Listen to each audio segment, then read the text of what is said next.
Lecture matter জেলা Dhaka underline মোকাম বিজ্ঞ 15তম অতিরিক্ত মহানগর দায়রা জজ আদালত ঢাকা সূত্র মহানগর দায়রা মামলা নম্বর ... অব ... সূত্র সিআর মামলা নম্বর 380/... ধারা 385/119 দণ্ডবিধি মোহাম্মদ সাইফুর রহমান বাদী বনাম ফাতেমা বেগম 1, 2, জাহিদ হোসেন 3, 2, 3, আফরিন আক্তার বিবাদীগণ। বিষয় ফৌজদারি কার্যবিধি আইনের 165C ধারার বিধান মতে অত্র মামলার দায় থেকে অব্যাহতির আবেদন। দরখাস্তকারী বিবাদীগণের পক্ষে বিনীত নিবেদন এই যে, যেহেতু দরখাস্তকারী বিবাদীগণ মামলার কথিত ঘটনার সহিত জড়িত নয়, আসামিগণের বিরুদ্ধে মামলার কথিত ঘটনা মিথ্যা, আসামিগণ সম্পূর্ণ নির্দোষ। 2. যেহেতু তিন নম্বর বিবাদী 1 নম্বর বিবাদীর মেয়ে এবং 2 নম্বর বিবাদী 1 নম্বর বিবাদীর মেয়ের জামাই। 3.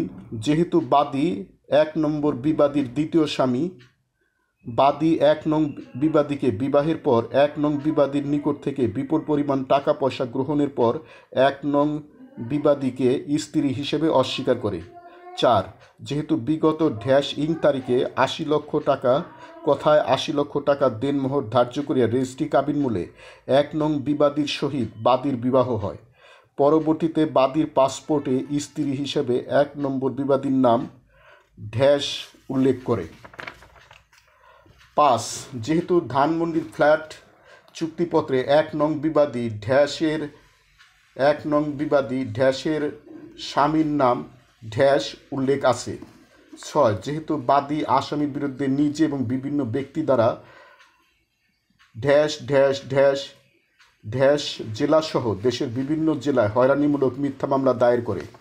7. যেহেতু অত্র মামলা দায়ের পর মামলাটি তদন্তপূর্বক প্রতিবেদন দাখিলের জন্য ধানমন্ডি থানাকে নির্দেশ দেন, ধানমন্ডি থানা কর্তৃপক্ষ বিজ্ঞ আদালতের আদেশ প্রাপ্ত হইয়া মামলাটি তদন্তপূর্বক প্রতিবেদন দাখিলের জন্য SI কে দায়িত্ব প্রদান করেন। ইতিপূর্বে 1 নং বিবাদী মাননীয় স্বরাষ্ট্রমন্ত্রীর বরাবর কে এবং SI এর বিরুদ্ধে অভিযোগ দায়ের করে, যাহা বর্তমানে বিভাগীয় তদন্তাধীন আছে। উক্ত অভিযোগের ভিত্তিতে SI ক্ষিপ্ত হইয়া মামলাটি সরজমিনে তদন্ত না করিয়া এবং বিবাদীগণের বিরুদ্ধে দণ্ডবিধি 385/109 ধারায় অপরাধ প্রমাণিত হয়েছে মর্মে প্রতিবেদন দাখিল করেন।